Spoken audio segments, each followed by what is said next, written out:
윤고은의 EBS 북카페.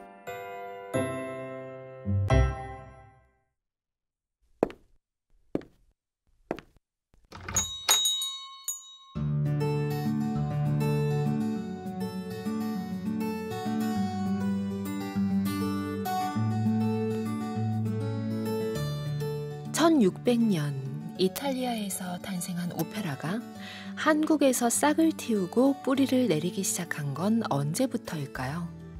한국 오페라의 첫걸음을 따라가 봅니다. 목요일 2부 북카페 초대석, 오늘은 한국 오페라 첫 15년의 궤적, 1948년부터 1962년까지를 출간한 손수연 교수와 함께합니다.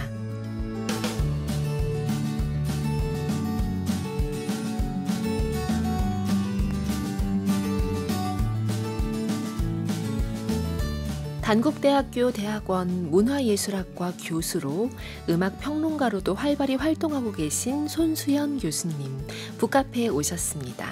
안녕하세요. 안녕하세요. 와, 반갑습니다. 우리 기다렸던 카페인분들이 굉장히 많으신 것 같더라고요. 그러세요? 네, 기대감의 사연들이 미리부터 막 예열하듯이 많이 와 있었습니다. 아이고, 감사합니다. 네, 오랜만에 오시는 거죠? 네, 제가 정경의 클래식 코너에서 손수연의 팡팡 스토리 클래식을 1년 딱 진행을 하고 지난 2월에 이제 마지막으로 방송을 마쳤고요. 네. 그래서 EBS에 한 6개월 정도 만에 온 것 같아요. 와, 네. 그리고 북카페에는 지금 또 처음 오시는 처음 거잖아요. 왔습니다. 네. 네, 같은 건물이긴 하지만 또 약간 골목이 좀 갈라지면서 느낌이 좀 다르셨을 분위기가 거예요. 너무 여기는 더 아기자기하고 네, 거기는 좀 정경 선생님 같은 느낌이 있는데 웅장한 느낌? 네, 여기는 또 굉장히 포근하고 네. 아기자기한 그런 분위기가 있어서 너무 좋은 것 같습니다. 오늘 또 사연도 약간 프로그램마다 느낌이 좀 다르기도 하잖아요. 네네네. 그리고 또 오늘은 책을 가지고 우리가 얘기를 하기 때문에 또 북카페의 사연은 이런 것이다. 우리 카페인 분들 많이 사연 활약 통해서 보여주시기 바랍니다. 네. 이 환영 인사들이 좀 있어서 좀 읽어드릴게요. 하승성님, 손수연 평론가님 북카페 방문 환영합니다. 지금 삼행시를 보내주셨네요. 운을 띄워주시면 제가 읽어볼게요. 한번 손 이렇게 주시기 바랍니다. 네. 손수연 평론가님 북카페 방문 환영합니다.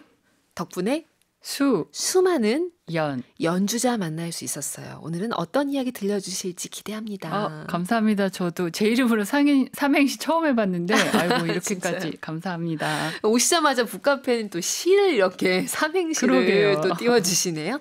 1867 쓰시는 카페님, 저도 팡팡 클래식 즐겨 들었어요. 이렇게 만나 뵙게 되니까 너무 좋아요. 갑자기 헤어진 느낌이라 아쉬웠거든요. 네. 이제 내부적으로는 이제 제가 말씀을 좀 드렸었지만 아마 네. 청취자분들께는 갑자기 이렇게 생각이 되실 수도 있어서 네. 저는 되게 굉장히 아쉬웠어요. 그랬는데 이렇게 또 북카페에서 만나 뵙게 되니까 더 그쵸. 반갑습니다. 와, 정은승님은 손수연님 너무 반갑네요. 정클클해서라고 네. 하셨습니다. 네, 오늘 또 이렇게 반가워하시는 분들도 계시고 오늘 또 호기심 가지고 또 들어오신 분들도 많이 계실 텐데 책 가지고 얘기 나누도록 하겠습니다. 한국 오페라 첫 15년 궤적, 이 1948년부터 62년까지 이 책 기획하게 된 동기도 궁금하고요.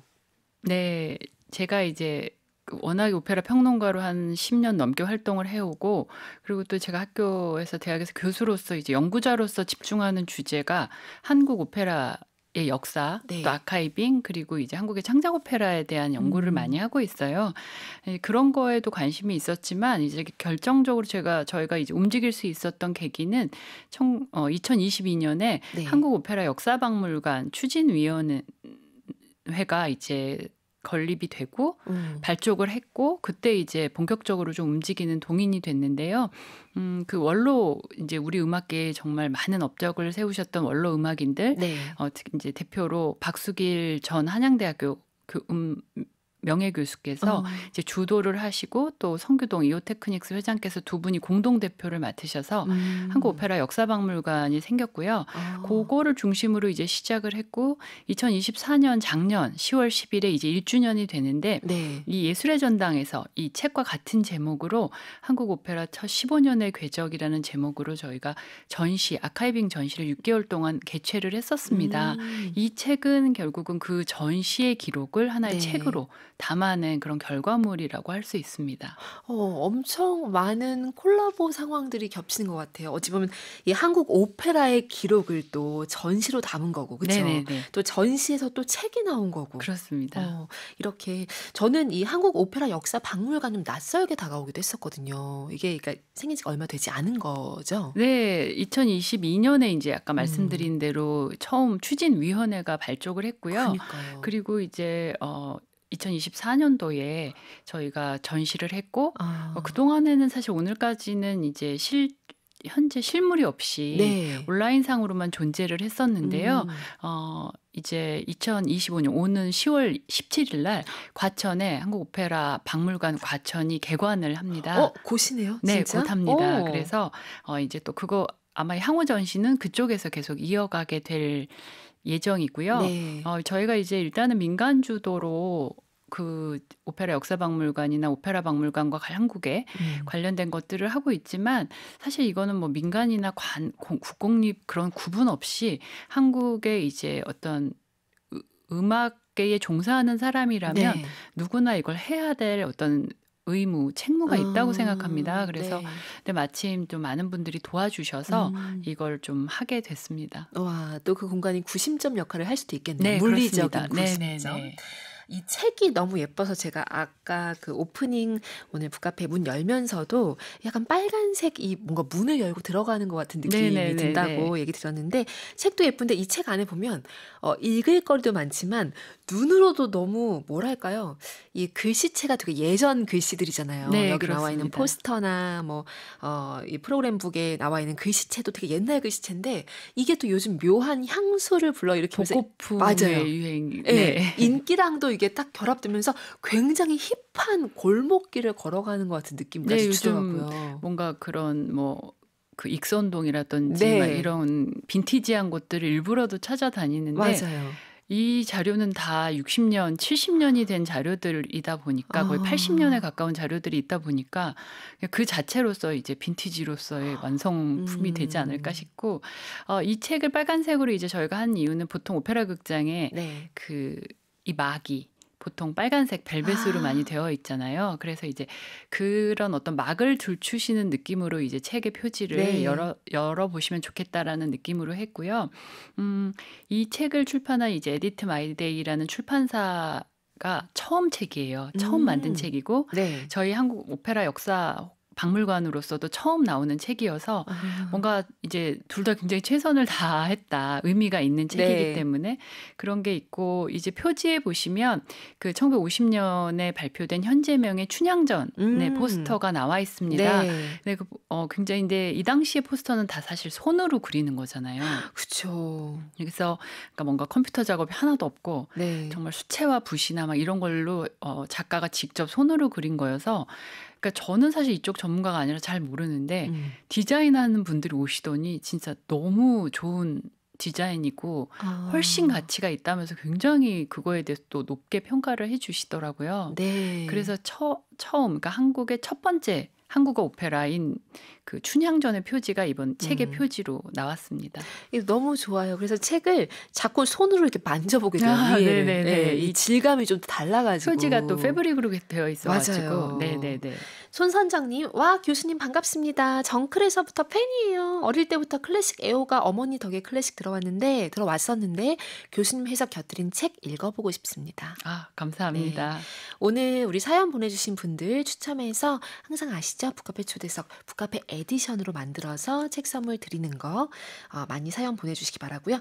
이기홍님은 손수연 교수 평론가님 정클클에서 뵙고 북카페에서 뵈니까 또 반가움이 더합니다. 목소리는 여전히 또랑또랑 좋습니다. 반갑습니다. 네, 저도 반갑습니다. 네. 지금 한국 오페라 첫 15년의 궤적이고 이 첫 시작점이 1948년이에요. 저는 1948년 진짜 어수선한 시기였을 것 같은데 그때가 우리가 첫 궤적이 시작된 시점이었다고 생각보다 역사가 길어서 놀랐어요. 네, 이게 이제 제가 이 오페라 전시를 기획하면서 네. 그리고 또 책을 쓰면서 이 방향을 잡았던 거는 이제 기간을 정하는 거잖아요. 네. 근데 이제 시작은 사실 묻고 따질 거 없이 1948년이었고 아.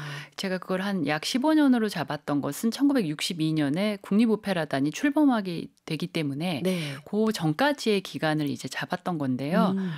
사실 한국인에 의해서 최초로 한국 성악가들이 무대에 서는 전막 오페라가 올라간 것이 1948년의 일이니까 사실 뭐 우리가 그 일제강점기에 네. 굉장히 또 어두웠던 시기를 지냈고 또 그쵸. 해방 후에 한참 혼란한 또 맞아요. 거기서 또 한국 전쟁이 이어지고 그런 어떤 정말 격동의 시기를 살아내신 분들이 음. 그 시기에 솔직히 본인들도 뭔가 잘 모르시는 네. 오페라라는 예술을 하겠다고 어떻게 보면 무모하고 어떻게 보면 정말 존경스럽다라고 네. 생각되는 그런 것들을 했다는 게 굉장히 의미가 있죠. 그러니까 그 당시 신문에 이제 또 뭐 좌우익 대립이 있고 막 이래서 책에도 네네. 쓰셨지만 오페라가 또 귀족 취미다 이런 비판도 실릴 정도였다고요. 근데 또 대중들은 관심을 가지고 인산인해를 이루면서 오고. 네, 어. 맞습니다. 그래서 당시에 있던 좌익 계열, 아마 네. 프롤레타리아 계열의 신문에서는 귀족들의 어떤 그런 사치스러운 취미인데 이런 걸 우리가 왜 하냐 이런 비판도 나왔고 네. 또 그런데 사실 일반 대중들은 사실 그분들 중에서 오페라가 뭔지를 알고 계시는 분이 얼마나 되셨는지 싶어요. 근데 사실 그거는 뭐 무시해서가 아니라 노출된 적이 없고 본 그쵸. 적이 없는 형태니까요. 그쵸. 사실은 그걸 거기 무대에 그날 섰던 성악가들도 한두 분 이상은 이외에는 오페라라는 거를 본 적이 없는 분들이셨어요. 네. 그랬는데도 어찌 됐거나 이걸 해보겠다는 의지로 음. 하나의 공연을 완성하셨으니까 정말 대단하다는 생각이 들고 뭐 관객들이 엄청 많이 왔었으니까요.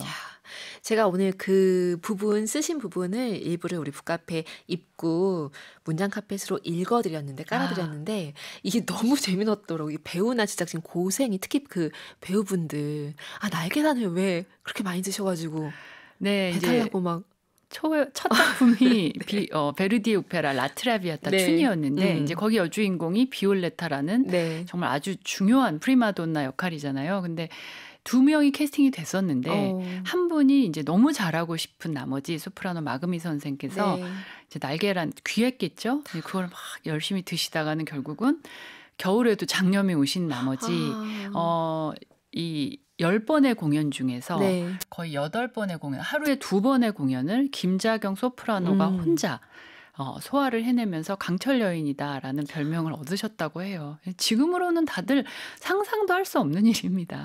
그건 엄청난 사명감과 그쵸. 홀림과 자부심 이런 게 있어야. 네, 뭔가 정신력이 아니었을까 이런 생각이 듭니다. 그러니까요. 네. 자, 우리 이렇게 얘기를 나누고 있는데 음악 한 곡 듣고 와서 이야기 이어가도록 하겠습니다. 음악 어떤 걸 골라오셨을지 궁금합니다. 네, 아무래도 이제 한국의 첫 번째 오페라였던 베르디의 라트라비아타 춘이 중에서 축배의 노래 함께 들어보시면 좋겠습니다. 네, 듣고 가시죠. 윤고은의 EBS 북카페 초대석, 오늘은 한국 오페라 첫 15년의 궤적을 쓴 손수연 교수와 함께하고 있습니다. 강민기님, 책 너무 예쁘네요. 책으로 보는 오페라. 흥미진진합니다. 오페라가 클래식의 최고봉이라고 하는데 보기에도 읽기에도 멋진 책이네요. 오페라가 클래식의 최고봉이라고 한다. 그런가요? 네, 아무래도 정말 오페라 안에는 음악과 문학과 또 미술과 무용과 수많은 것들이 어우러져 있는 종합예술이기 때문에 이게 뭐 단지 클래식 음악에서뿐만 아니라 이 진짜 어떤 문화예술에 있어서 어떤 결정체다 이런 말씀들을 많이 하시죠. 결정체다. 와, 너무 멋집니다. 그것을 다룬 이 책 오늘 북카페 에디션으로 드릴 예정인데 무엇을 그려주실 건가요? 아니, 좀 전에 이제 윤고은 선생님께서 갑자기 그림을 그려야 된다고 하셔서 항상 갑자기 불의한 듯 이렇게 했는데 지금도 계속 생각 중인데요. 네. 저도 아무래도 이제 음악 쪽으로 나왔으니 음표나 이런 것들을 그려야 되지 않을까. 악보나 이런 것들을 좀 그려야 되지 네. 않을까 생각하고 있습니다. 네, 일단은 이 정도로 이제 좁혔고 네. 또 얘기 드리도록 하겠습니다. 9749 쓰시는 카페인님, 명태 껍질 손질하며 오페라 들으니 등을 꾸부정하게 있다가 쫙 펴고 고개를 쭉 길게 빼게 됩니다. 오페라 들으니 귀부인이 되는 듯합니다. 하하하 하셨습니다. 네, 뭐 이게 듣는 기분에 따라서 이게 오페라라는 것이 이제 그러니까 그 어떤 상황에서 들으시냐에 따라서 조금 다르기는 하지만 네. 그래도 들으실 때는 뭔가 내가 좀 힐링을 휴식을 고급스러운 휴식을 취하고 있다라는 기분을 좀 많이 느끼게 해주는 게 오페라 음악이라고 생각이 됩니다. 그렇죠. 그리고 관객으로서 갈 때도 그런 느낌이 드는 것 같아요. 그쵸. 너무 정교하게 많이 준비되고 얼마나 많이 연습했겠어요. 아, 이렇게 정말 잘 차려진 상 이런 느낌이잖아요. 그렇죠. 그 앞에 설 때의 그 어떤 감동이나 고마움 그런 것들 때문에 더 마음가짐도 좀 준비하게 되는 게 있는 것 같아요. 네. 그래서 저희 학생들한테도 제가 얘기를 하는 게 요즘은 워낙 이런 미디어가 발달해서 방 안에 있어서도 얼마든지 영상으로 볼 수가 있지만 그렇죠. 오페라를 직접 가서 보기를 권하는 것은 가기 전부터 이제 보통은 근데 오페라 극장에는 어느 정도는 좀 다들 꾸미고 간단 음. 말이죠. 그래서 어 '내가 오늘 무슨 옷을 입고 어떻게 갈까.'를 생각하는 행위서부터가 오페라의 감상에 해당이 된다. 네. 그래서 이제 오페라 극장으로 향하는 발걸음이라든지 공연을 보고 또 공연을 나와서 집에 돌아오는 길, 그 길까지가 모두 오페라의 감상 행위이기 때문에 음. 그걸 반드시 한번 느껴보라고 제가 학생들한테 권하고 있습니다. 그래서 뭐 조금 더 뒤의 얘기긴 합니다만 춘향전이 나올 때는 여기 보면 이제 그 프로그램북 안에 예 춘향 나오는 프로그램북 안에다가 이제 어떻게 하면 아 오페라를 네네네. 즐길 수 있는지 그 예절에 대한 것을 조금 신뢰가 되지 않을까 하면서도 적어 두잖아요. 뭐 모자는 벗어야 되고 뭐 이런 것들을. 아 그런 것들 이게 시대별로 지금 1948 년부터 62년 사이면 지금부터 한참 전인데 처음 접했을 때 대중들이 얼마나 문화적 충격이었을까? 즐거움이었을까? 싶기도 합니다. 지금 우리 그 춘희에 나온 음악 들으면서 넘어왔는데 테너 이인선 선생 얘기를 빼놓을 수가 없습니다. 이분 저는 '영화로도 나와도 될 법한 얘기다. 삶이.' 이런 생각이 좀 많이 들더라고요. 네. 이분의 삶을 어떻게 인제 사실은 아니지만 음. 끝까지 네. 넌픽션은 아니지만 이 인제 허구를 가미해서 뮤지컬로 일 떼노래라는 뮤지컬이 나왔던 적이 있어요. 작년, 아. 재작년에. 오. 굉장한 인기를 끌었고 음. 네 근데 인제 롤모델이 남자 주인공의 롤모델이 이 테너 이인선 선생님이셨다고 아 하더라고요. 네. 네. 아시다시피 정말 너무 드라마틱한 인생 그리고 정말 부치니의 토스카에 나오는 것처럼 노래에 아 살고 사랑에 살고 근데 이제 정말 음악에 살고 오페라에 네. 살았던 인물이셨기 때문에 정말 저희 한국 오페라에 있어서는 선구자와 같은 분이라고 말씀을 드릴 수 있습니다. 이 1948년 한국 최초의 오페라 춘희 우리 지금 얘기를 하고 있는데요. 이걸 주역, 기획, 제작, 번역 외에도 되게 많이 장소 제공, 집 마당까지 다 이렇게 막 제공하고 그리고 나중에는 여기에 이제 너무 많은 것을 건 나머지 집과 피아노까지 은행에 담보로 잡힐 정도로 그러니까 모든 것을 다 이게 다 넣어서 "오페라 하자." 이렇게 외치셨던 거잖아요. 책에 이제 네네. 나와 있는데 너무 심장이 뛰더라고요. 그 당시에 이제 분들의 증언을 토대로 제가 쓴 건데요. 네. "오페라 하자."라고 얘기를 하셨다는 것 자체가 오늘날에 사실 음. 오페라 하자라고 말하지 않거든요. 네. 근데도 어 어떤 정말 신념 같은 게 아니었나 싶고 음. 이분은 본업이 의사인데 네. 의사인데도 어떤 의사의 길도 가시면서도 또 성악가의 길을 포기하지 않고 또 음. 성악가뿐만 아니라 근데 사실은 굉장히 그 당시에 동북아시아에서 인기 테너였기 때문에 네. 그냥 개인 연주만 콘서트만 하셨어도 어렵지 않으셨을 거예요. 음. 근데 그 어려운 오페라 제작의 길로 뛰어드셔서 한국 사람들에게 오페라 문화라는 것을 보여줘야겠다라는 네. 사명감으로 이걸 하셨고요. 제가 책에도 썼지만 이분이 이렇게 하실 수 있었던 배경은 음. 아드님의 증언에 따르면 부인이 정말 전폭적으로 지원을 해서 했 아. 뭐 정말 의상이라든지 연습할 때 그런 식사라든지 이 모든 그쵸. 것들을 다 부인이 지원하셨기 때문에 이분이 이걸 하실 수 있지 않았나 그런 생각이 듭니다.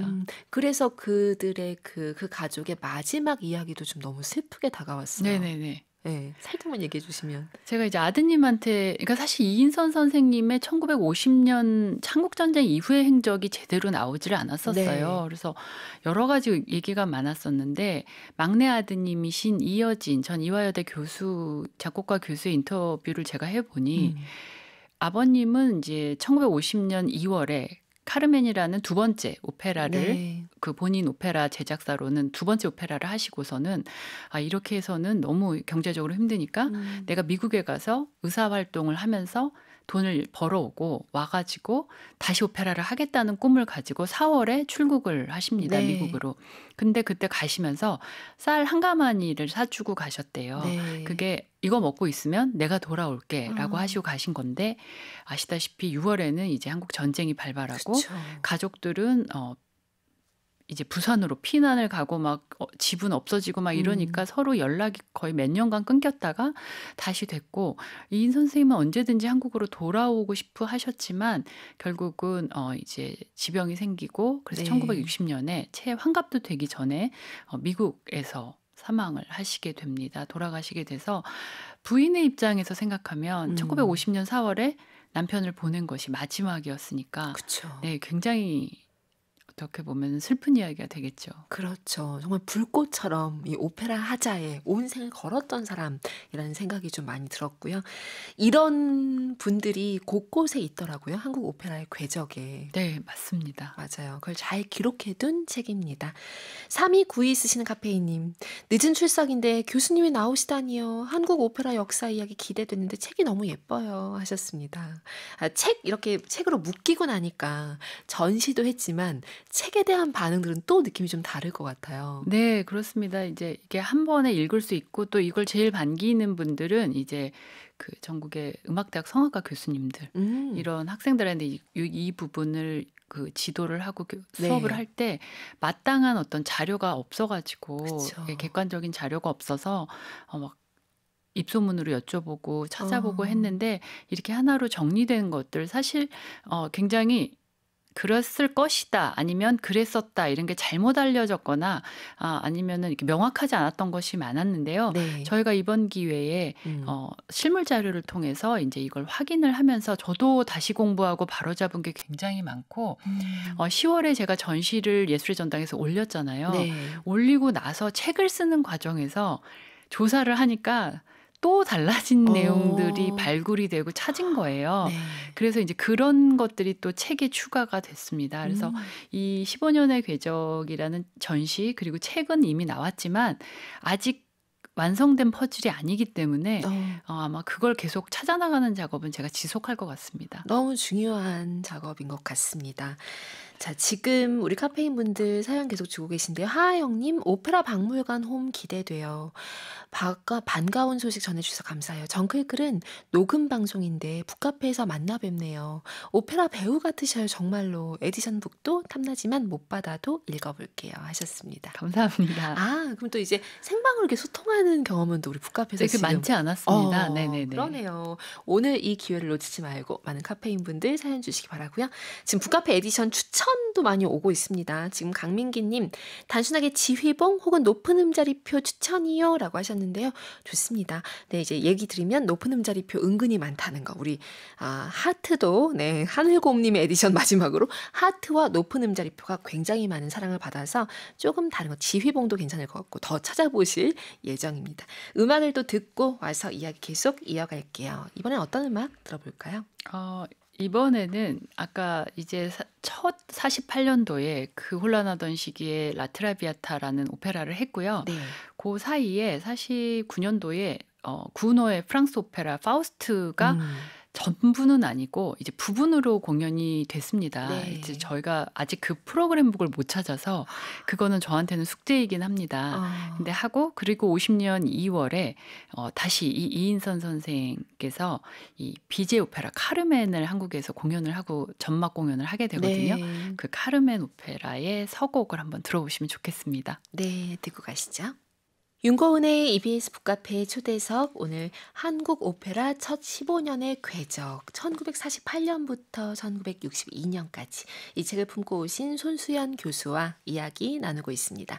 고은정님, 카르멘 서곡 언제 들어도 좋네요 하셨고요. 북카페 에디션 호주 시드니 오페라 하우스 그림이요. 엄청난 그림 실력을 요구하는. 그러니까요. 자, 정은숙님, 콩나물 담긴 시로 그려주세요. 그것도 쉽지는 않은. 네. 네. 그러면서 지금 한국 현대 오페라 화전가 10월 25일 토요일 3시 공연 예매했다고 하시면서 너무 좋아하시나 봐요. 고맙다고 이렇게 사연 주셨습니다. 네네. 그리고 8686 쓰신 카페이님, 손수연 교수님 팬입니다. 시원한 물줄기처럼 늘 막힘없는 말씀, 북카페에서 만나니 너무 반갑습니다. 책 보고 싶네요. 아, 감사합니다. 네. 이 책이 진짜 많은 정성으로 꾸려졌다는 것이 책 속에 이제 글도 그렇지만 이 자료도 그렇고 막 보면서 많이 그런 생각이 들게 되는데, 자료 이렇게 모으는 과정만 가지고 뭐 다큐를 찍어도 뭐가 막 몇 시간 나올 것 같은 느낌이 들 정도로 굉장히 방대한 서사였을 것 같아요. 자료 모으는 과정도요. 네, 저희가 한국 오페라 역사박물관을 해야겠다, 또 이런 것들을 자료를 모아야겠다고 생각했던 계기 중에 제일 큰 것이 이제 원로 음악인들이 이제 거의 1세대 음악인들이 다 돌아가셨고 2세대 네. 음악인들도 이제는 세상을 떠나시는 상황이고 음. 정말 요양병원 이런 데 많이 계셨어요. 네. 그런데 사실 이제 한국인의 어떤 주거 형태가 아파트로 변하다 보니까 이런 음. 짐들을 어디다 보관할 데가 없으신 아 거예요. 그래가지고 이제 그렇죠. 굉장한 자료의 소실이라든지 이런 게 많이 이루어지는데, 사실 아까 이제 한국 오페라 역사박물관과 저의 공저로 나와 있던 게 음. 좀 역할 분담이 있었습니다. 그래서 저는 자료를 발굴하는 것도 하고 저술을 제가 하지만, 네. 박수길 교수님은 한국 59년, 60년에 한국 오페라에 데뷔하셔 가지고 아. 지금까지 거의 60년 이상을 한국 오페라의 산증인처럼 해오신 분이어서 그분의 어떤 인적인 네트워크로 자료를 정말 많이 기증을 받았고요. 음. 그리고 또 저희 공동 대표이신 성규동 이오테크닉스 회장님께서 경매로 나오는 것마다 다 사들이셨어요. 네, 와. 그래서 사실은 저희 그런 오페라 자료 다 별로 관심 없어 가지고 경매 네. 나오면 막 한 상자에 10,000원 이렇게 나왔었었거든데, 아 원래 원래는. 네. 아 네. 그래요? 예. 그랬는데 이제 저희가 이걸 모은다는 소문이 나 가지고 막 자료가 값이 올라가고 막 이랬다는 이야기도 들었습니다. 음. 근데 어찌 됐거나 귀한 자료들이 그렇게 저렇게 하나하나 입수가 됐고, 아니면은 자제분들이 어머님께 유품으로 받아서 네. 이 장롱 속에 보관되어 있던 것들, 음. 때로는 이제 특히나 첫 번째 이인선 선생님의 춘희 같은 경우에는 제가 이걸로 박사학위 논문도 이게 많이 나왔지만 네. 이미지로만 봤었어요, 원래는. 근데 저는 이게 사실은 포스터인 줄 알았습니다. 아. 포스터인 줄 알았는데 그 미팅 장소에 이효진 선생님께서 그걸 액자를 가지고 나오셨고 네. 저희한테 이제 기증해 주신다면서 그 액자를 해체를 하시니까 딱 꺼내시니까 그게 책인 거예요. 사실 저는 음. 그 자리에서 좀 약간 눈물을 흘렸었어요. 너무 그때 감동을 받고, 그동안에 전단지 형태인 줄 알았던 것이 프로그램 북, 책이었구나를 확인을 네. 했었고요. 그렇게 어떤 부모님의 유품으로서 소중하게 그쵸. 간직하셨던 것들을 하나둘씩 저희를 믿고 기증을 해 주셨을 때 저한테도 굉장히 귀한 자료기도 했지만 뭔가 굉장히 막중한 음. 책임감을 느낄 수 있었죠. 그러니까 지금 그 만남의 순간을 살짝 얘기를 해 주셨는데, 그걸 들고 올 때 얼마나 소중하게 가지고 오셨을까 싶기도 네. 하거든요. 집에다가 걸어 놓으신 액자였대요. 아. 이 프로그램 북을 찾기가 정말 힘들었거든요. 네. 그리고 저희는 여태까지 그게 포스터 형태라고 생각을 하고 있었는데 이번에 이어진 교수님의 기증으로 이것이 프로그램 북이었다는 걸 알았고, 음.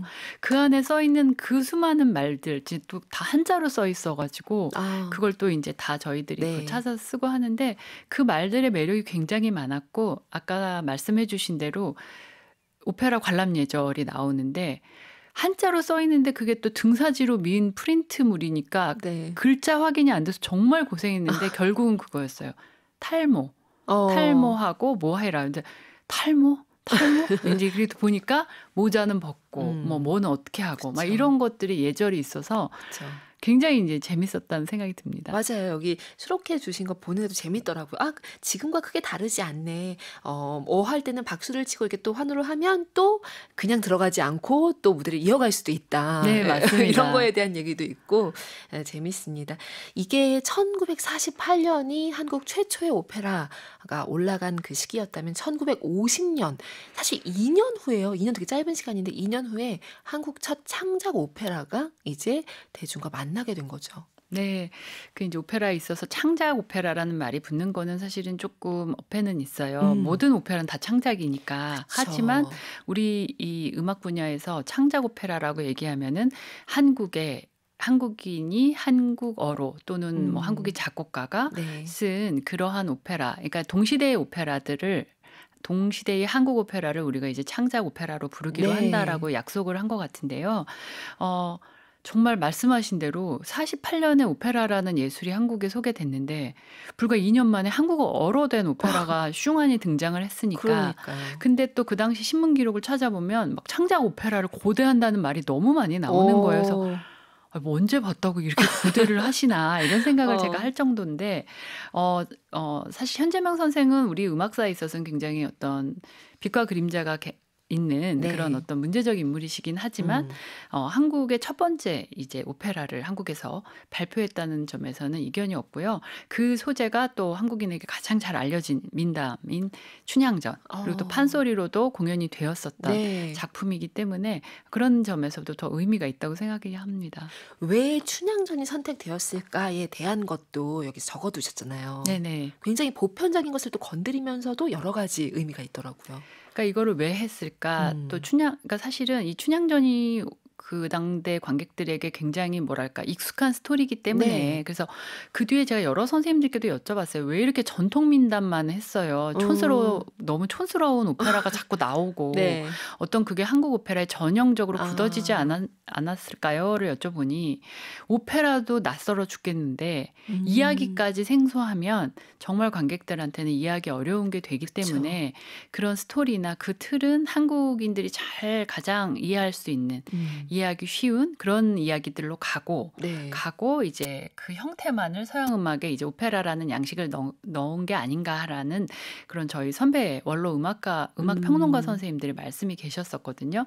근데 저도 거기에 동의하고 춘향전이라는 것은 진짜 이 당시에 관객들한테는 가장 유명한 그렇죠. 네. 우리가 아는 사람인 거 아니에요? 네네, 춘향이 그렇죠. 이도령 월매 다 우리가 아는 사람들. 굉장히 또 극적이고 그쵸. 음악극으로 만들었을 때 효과도 좋고 또 그리고 어떤 그런 당시에 어떤 유교적인 도덕 관념 이런 것들도 막 말하기도 좋고 이러니까 여러모로 선택이 되지 않았나 싶습니다. 그러니까 또 한편으로 보면 우리가 아는 이야기이기 때문에 이게 오페라 무대로 올라갔을 때 어떻게 보이느냐에 따라서 오페라가 무엇인지를 또 체감하게 해주는 그렇죠. 좋은 소재였을 것 같아요. 뭔가 진입 장벽이 좀 낮아졌다라고 맞아요. 말씀드릴 수 있죠. 이제 아무튼 50년이 한국 전쟁이 발발한 해라는 것이 참 이게 그러니까 참 저는 도대체 아이러니합니다. 이 시기 분들은 어떻게 이 시기를 살아내셨는가가 너무 궁금한 게 이 춘향전이 1950년 5월 5월 20일 경에 이제 초연을 해요. 굉장한 인기를 끌었습니다. 그로부터 한 달 뒤에 이제 한국 전쟁이 발발을 하게 되잖아요.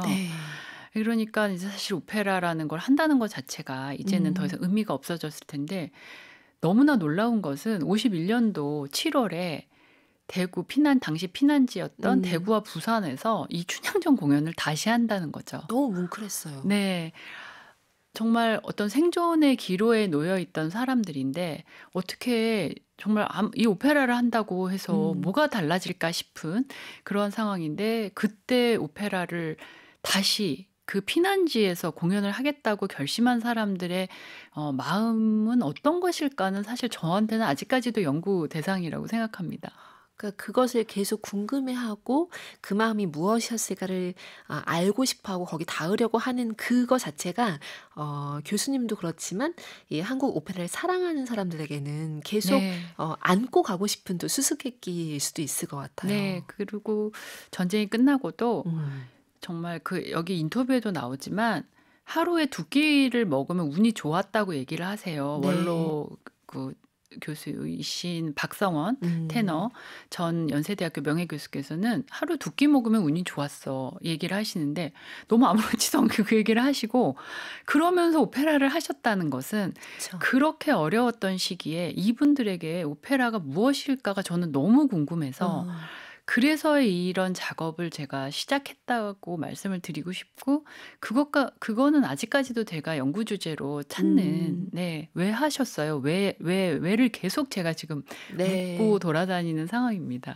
그러니까 교수님도 워낙 이 분야에 계셨음에도 불구하고 이 책을 통해서 또 자료 조사하시고 저술을 하시고 하는 이 과정 자체를 경험하기 전과 후가 너무 다를 것 같아요. 너무 달라요. 저는 정말 그리고 사실 약간 그러니까 학문의 영역이라는 게 이런 건데 그렇기 때문에 내가 지금 말하는 게 진리일 수는 있다라고 하거든요. 언제든지 바뀔 수 있어라는 어떤 그런 자세인데 그걸 몸소 체감한 시간이었습니다. 정말 네, 그럴 것 정말 같습니다. 예를 들면은 1951년도에 공연이 됐다고 기록이 남아 있었던 음. 콩쥐팥쥐라는 두 번째 창작 오페라의 경우에 네. 아무리 봐도 51년도 공연 기록이 안 나오는 거예요. 51년 아. 10월에는 그 오페라를 만든 단체의 창단 기록만 나오지 네. 공연 기록이 안 나와서 정말 그걸로 제가 한 3-4일을 밤을 샜던 것 같아요. 그거 찾느라고. 음. 그렇게 보니까 그거는 51년도의 공연이 아니라 52년 1월의 공연이었던 거죠. 그러니까 아. 이게 굉장히 사소한 부분이지만 네. 그게 이제 연구하는 사람들한테 굉장히 중요한 자료가 되는데 그렇죠. 저희들은 그동안 51년 10월에 있었다고 기록을 해왔는데 음. 그것이 아니라 52년 1월에 있었다고 밝혔던 거는 제 개인적으로도 의미가 있었고 뭐랄까 굉장히 저로서도 굉장히 뿌듯했던 그런 어. 작업이었다고 생각이 됩니다. 네. 이런 기록들이 책 안에 가득 있고요. 지금 0720 쓰시는 카페인님. 어제 손수연 평론가님 북카페 나오신다는 소식 듣고 반가운 마음에 예전 방송 다시 들었어요. 책 장바구니에 넣어두고 있었는데 사인본이라니 너무 받고 싶어요 하셨습니다. 감사합니다. 유영주님은 그 시절 프로그램북이라니 오페라 찐사랑 또 감동받아요 하셨어요. 그쵸. 이거 읽다 보면 뭔가 오페라를 관람하거나 한 다음에 받는 그런 프로그램북 같은 거 있잖아요. 많이 뭐 포스터 이런 것들 이게 나중에 이런 거 하나가 얼마나 큰 자료가 될까라는 생각을 하게 되더라고요. 그렇습니다. 그리고 이제 그 당시 종이가 이미 이제 막 바스라져서 저희도 이거 보관이 그래서 지금 이번에 과천에 문을 여는 오페라 박물관은 다 그 항원 항습이 되는 특수 아, 방을 네. 마련해서 거기에 이제 자료를 보관을 하게 되거든요. 그래서 그런 것들을 실제로 제가 직접 접했다는 것만 해도 저로서는 사실은 굉장한 영광이었다고 생각합니다. 네. 4392 쓰시는 카페이님. 너무 탐나는 책이네요. 라스칼라 극장의 불금이 고스란히 느껴지는 책. 우리나라의 오페라 역사. 집에서 여기가 공연장이다 하고 감상하고 싶습니다. 하셨습니다. 지금 많은 이 북카페 에디션에 대한 기대감이 있는데 음악 한 곡 듣고 와서 그러면 어떤 것을 진짜로 그려주실지도 열어보도록 하겠습니다. 음악은 어떤 걸 들어볼까요? 네, 푸치니 오페라 자니스키키 중에서 오미오 바비노카로 사랑하는 나의 아버지. 특히 이제 이 곡은 제가 갑자기 정클클 하던 느낌이 갑자기 돌아가는데 이 곡은 저는 사실 소프라노 키리테 카나와의 연주가 제일 좋다고 생각을 제 개인적으로 하고 있어서 오늘 우리 카페인 분들하고 함께 듣고 싶어서 가져왔습니다. 좋습니다. 음악 듣고 가시죠. 윤고은의 EBS 북카페와 함께하고 계십니다. 오늘 손수연 교수 모시고 한국 오페라 첫 15년의 궤적으로 이야기 나누고 있습니다. 1145 쓰시는 카페인님, 이인선 선생님의 개인의 이야기뿐 아니라 우리나라 역사까지 짚어보면서 오페라를 전쟁 중에 피난 중에도 공연을 펼치고 진심으로 대단한 일을 해내신 분들과 그 히스토리를 찾아내고 알려주는 활동을 하신 교수님 너무나 대단하십니다. 눈물이 날 것 같아요 하셨어요.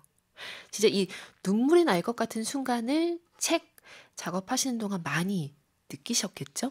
교수님도? 이거는 이제 제가 어디서도 얘기 안 한 건데요. 그 책에도 없습니다. 근데 이 아드님, 이인선 선생님의 아드님의 인터뷰에서 얘기하시기를 원래는 미국에 초청을 받으면 가족이 다 갈 수가 있었다고 합니다. 50년에 네. 그러니까 미국으로 미국에서는 그렇게 초청을 하겠다 했는데 그 당시 이승만 대통령이 이인선 선생님에게 당신이 가족을 다 데리고 가면 안 올 거잖아. 그러니까 가족은 여기 남겨라고 얘기를 하셔서 가족은 여기 남게 됐대요. 원래는 같이 가고 싶으셨는데 이승만 이승만 그 대통령이 여기에 그냥 식구가 남아있기를. 뭔가 약간 볼모 같은 느낌이어서 그렇죠. 근데 그 당시 사실 뭐 어떤 개인이 외국을 특히나 미국 같은 곳을 갈 수 있다는 거는 굉장히 어려운 일이어서 원래는 온 가족이 다 갈 수 있었던 것을 그 당시에 대통령이 당신이 만약에 가족을 다 데리고 가면 한국으로 돌아오지 않을 것 같다. 가족은 여기 남겨라 했기 때문에 아버지 혼자 가셨다고 얘기를 하니까 물론 뭐 역사나 오페라 음악 분야에 뭐 이런 것들을 생각하면 또 뭐 그냥 그런가 보다 하지만 부인의 입장 그리고 또 그렇죠. 가족의 입장에서 봤을 때는 정말 너무 가슴 아픈 일이 아닐 수 없겠죠. 그쵸. 그러니까 그런 시대에 네. 그런 그런 시대를 시대를 사셨던 살아냈던 분들의 이야기입니다. 그러니까 눈물이 나지 않을 수가 없습니다. 네. 최윤정님, 삶의 끝에도 하고자 하는 깊이를 포기하지 않은 예술의 영속성을 잊지 않았음에 숙연해지네요. 라고 하셨습니다. 맞아요. 제가 이 책 맨 뒤에 수록되어 있는, 그러니까 인터뷰가 곳곳에 많은데, 인터뷰 읽는 것도 굉장히 재밌거든요. 어느 시대의 그 관객이기도 했고, 참여하기도 했던 사람들의 어떤 기록인데, 이제 맨 뒤에 보면 이경재 연출가랑 그리고 송현민 객석 편집장 함께 이제 그 인터뷰를 하신 게 기록이 나와 있는데 그 대화가 너무 재밌는 거예요. 왜냐면 이 손수연 교수님이 던지시는 질문도 너무 날카롭고 궁금한 거를 탁탁 물어봐 주시고 대답도 또 이런 것 같은데 또 요렇게 대답하시기도 하고 그 대답을 듣고 또 손수연 교수님이 또 정리하신 것들도 그렇고 그러니까 그 당시 오페라가 아까 반복하신 것처럼 그 당시 사람들에게 어떤 의미였나 왜 오페라에 그렇게 또 사람들이 희망을 품었나라고 하는 것을 여러 각도에서 얘기를 하셨더라고요. 네, 맞습니다. 이 지금 이경재 연출가와 송현민 객석 편집장과의 그 대담은 대담이 아니라 이제 저희가 전시를 오픈해 놓고 나서 네. 작년 2024년 11월 말에 제가 이 한국 오페라가 사실 역사라는 게 어느 한 부분이 뚝 떨어져서 가위 로 오리듯이 나타나는 게 아니잖아요. 또 맥락적인 것들이 있어서 제가 저랑 굉장히 친한 일본인 오페라 연구하시는 일본 교수님한테 그 일제 강점기에 그러니까 당시엔 경성이죠. 네. 조선의 경성에서 있었던 일본인 음악가들의 어떤 연주 사를 조금 정리해 달라고 말씀을 드려서 네. 그걸로 저희가 예술의 전당에서 세미나를 개최를 했습니다. 그래서 일부에서는 그 쇼와 음악대학의 이시다 아사코 교수의 그 발제가 있었고요. 네. 그리고 2부에서 이제 제가 이경재 연출가와 또 송현민 편집장하고 함께 그거에 대한 어떤 토론을 이어갔던 그 네. 기록을 제가 책에 수록을 했으니까 네. 정말 말씀하신 대로 책에서 뭘 많이 했었어요. 제가 정말 다양하게 많이 했는데 이것도 딴 얘기지만 이시다 선생님이 나중에 얘기하신 것 되게 재밌었던 게 네. 저희가 그 세미나 이건 제가 논문 써야 돼서 조금 더 아껴놓은 내용들도 있는데 네. 그 세미나에서도 귀한 자료를 굉장히 많이 발표를 해주셨어요. 그랬는데 다 끝나고 나서 그 이시다 박사가 말하기를 이걸 가지고 한국에 가서 발표한다는데 주변에서 사실 되게 걱정들을 했었대요. 일본인 교수들이 그런 일제강점기 얘기를 일본인이 했을 때 한국에서 괜찮겠느냐를 걱정을 많이 했다고 해서 네. 저희는 생각하지도 않았던 포인트여서 되게 재밌었는데 오길 너무 잘했다라고 얘기를 하시더라고요. 그래서 물론 그런 과거가 있었다는 것은 저희가 반드시 알아야 될 사실이지만 그것을 뭐 부정하거나 덮고는 갈 수 없기 때문에 그쵸. 그리고 사실 한국 땅에서 최초의 서양 음악회도 일본인 소프라노에 의해서 성악가에 의해서 이루어졌기 때문에 그런 것들을 다 정리를 해야 하고 간다는 게 이제 제 기조여서 맞아요. 그런 것들에서 말씀하신 게 아무래도 그 이경재 연출가나 아니면 송현민 편집장의 관점은 좀 더 달라서 굉장히 저로서는 신선하고 재밌었던 것 같습니다. 맞아요. 이런 얘기까지 책에 수록되어 있으니까 책을 통해서 꼭 이 이야기 더 이어가 보시기 바랍니다. 첫 15년의 궤적이라고 하니까 이제 그 다음도 나오겠네요. 네, 지금 내년도에 제가 다음 전시를 계획을 하고 있는데 이제는 62년도 이후에 한국 오페라에 대한 것들을 살펴보려고 하는데 아직은 좀 구상 중입니다. 전시의 어떤 기획을. 그런데 이제는 한국 사회가 이제 뭔가 좀 더 달라지는 계기가 되니까 그런 것들을 많이 반영하면서 지금 사실은 이거는 조금 힌트를 드리면 끈기를 62년부터 시작은 하는데 끈기를 서울시 오페라단이 창단되던 85년으로 끊을 것인가 88년 올림픽이 우리 사회가 굉장히 많이 변하는 계기가 되니까 1988년 올림픽을 기점으로 끊을 것인가 지금 아직 고민 중에 있는데 아마 그거와 관련된 전시가 아마 다음번 전시가 되지 않을까 싶습니다. 좋습니다. 다음번엔 또 전시도 보고 책도 보고 해야 될 것 같아요. 지금 많은 카페인 분들이 함께해 주셨는데 오늘 북카페 에디션은 무엇으로 그래서 결정하셨는지 궁금합니다. 아니 제가 지금 이게 말씀을 드리면서도 갑자기 너무나 부담스러워가지고 아니에요. 그냥 점만 찍으셔도 사실 돼요. 근데 우린 다 지금 좋아해요. 정 갖고 안 될 일인 것 같아가지고. 네.